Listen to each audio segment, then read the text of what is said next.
I really owe you guys an apology.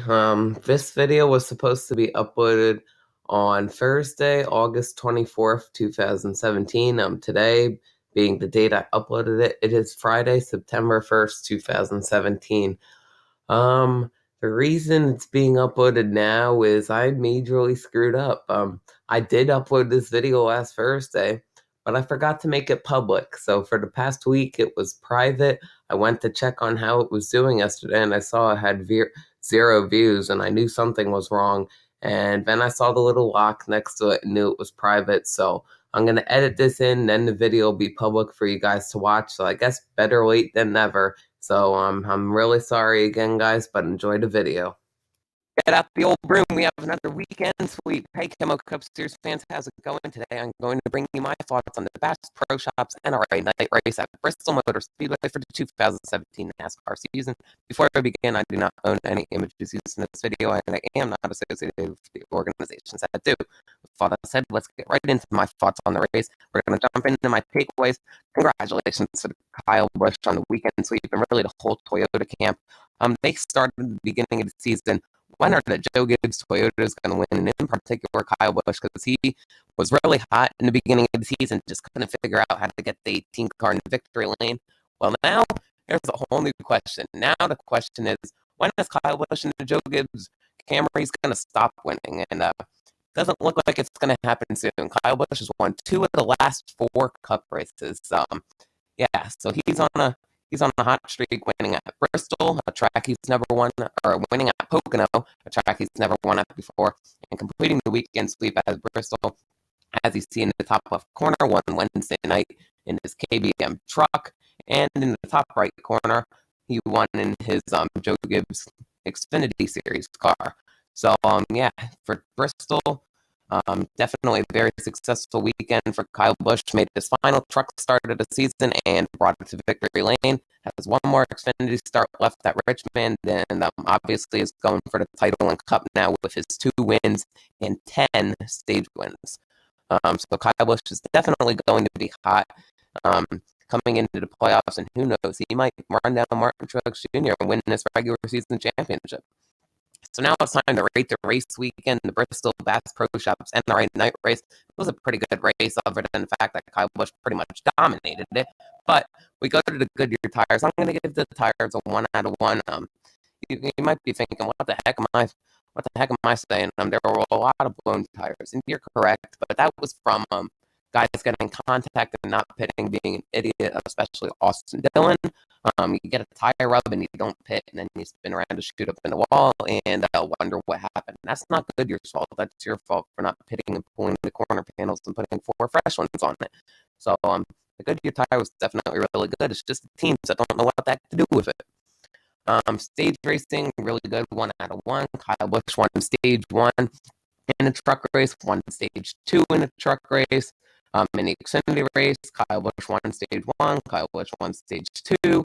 In the Cup race, Kyle Busch won stage 1, and Matt Kenseth won stage 2. So the Toyotas won every stage this weekend. Kyle Busch, 5 out of 6. So 1 out of 1 on the stage racing, definitely, because Bristol Motor Speedway, their slogan is "It's Bristol, baby." Well, I'm pretty sure with the way this race weekend went, they should change it to "It's boring, baby," because those cautions at the stage ends brought were so very well appreciated because they broke up the race. Who knows? Kyle Busch might have lapped the entire field in some of those races had there not been the stage and the cautions. So 1 out of 1 for stage racing.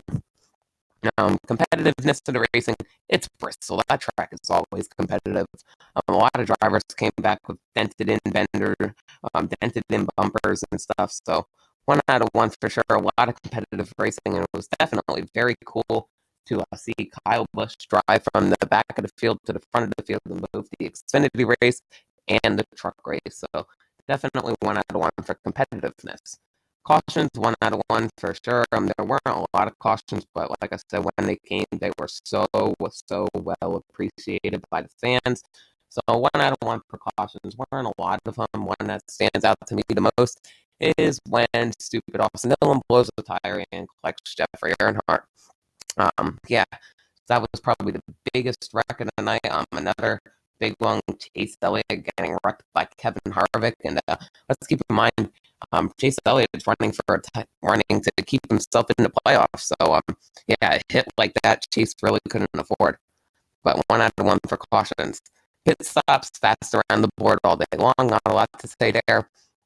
I do want to touch a little bit on the Martin Truex Jr. penalty. That caught him 6 laps down, I believe. It was a tire violation. Don't know what tire violation it was, but then he got caught speeding, I believe, as well. So yeah, Martin Truex Jr. had a chance to clinch the title, but instead he finished 6 laps down because of the penalty. Xfinity race and truck race. Kyle Busch won them both. We'll start off with the Camping World Truck Series race on a Wednesday. Man, NASCAR on a weekday. That's weird. But yeah, really good race. It was delayed a little bit by rain, so it really ended at like 1 o'clock Thursday morning. So, but it was still a really good race to watch. Matt Crafton, a truck regular, was up there challenging with Kyle Busch. And for a little bit, Johnny Slaughter was up there too. So it wasn't just the Kyle Busch show. He had to earn that one a little bit. And same in the Xfinity race, Daniel Suarez came up there. Now, Suarez, he's a Cup driver too, but it was definitely great to see somebody go up there and challenge Kyle Busch, that he wouldn't just run away with the thing. And that's exactly what Suarez did, and I really enjoyed that because the final 110 laps, it was a duel between those two, and I really enjoyed that. Fullness of the stands, we had the rain delay Wednesday night for the truck race, but other than that, the stands were really full at Bristol. Definitely a race I want to get to go to, but yeah, a lot of fans coming out to support NASCAR at Bristol, and yeah, last race at Bristol did 2 until the 2017 spring race. So this is probably the better of the 2 Bristol races because it's a night race, and a lot of fans showed that coming out to support NASCAR. Announcer mess ups, 0 out of 1, and it's not necessarily the announcer's fault this one, but they were talking about how Martin Truex Jr. had the chance to clinch the championship, the regular season championship during the race, and they showed a graphic on the screen, and it was a major screw up, and if you didn't catch that, I'm pretty sure you're blind. It showed that Martin Truex Jr. had 1,415 stage wins, and it only led 15 laps this season. Pretty sure it's the other way around in the fact that Martin Truex Jr. has led 1,415 laps this season, the most by any driver, and he has 15 stage wins, also the most by any driver. But yeah, big announcer screw up there. It wasn't really by the commentator's fault, but it was NBCSN's fault. NASCAR officials doing their job, 1 out of 1 for sure. No debris cautions, which always makes me happy, and the cautions that they did throw were for appropriate reasons, like stupid Dylan Brothers cutting tires and hitting the wall. So yeah, 1 out of 1 for NASCAR officials. I had that all up 9 out of 10. It was a really good race week, and I truly enjoyed it. Congrats to Kyle Busch on the sweep. Second time it's been done in NASCAR history, and the second time of Kyle Busch's career. Definitely a set of diecast I'm going to buy. Thank you guys so much for watching. This has been the KEMMO Cup Series on YouTube. Don't forget to comment your thoughts below if you disagree with me, as well as leave a like and subscribe, and we'll see you guys in the next video.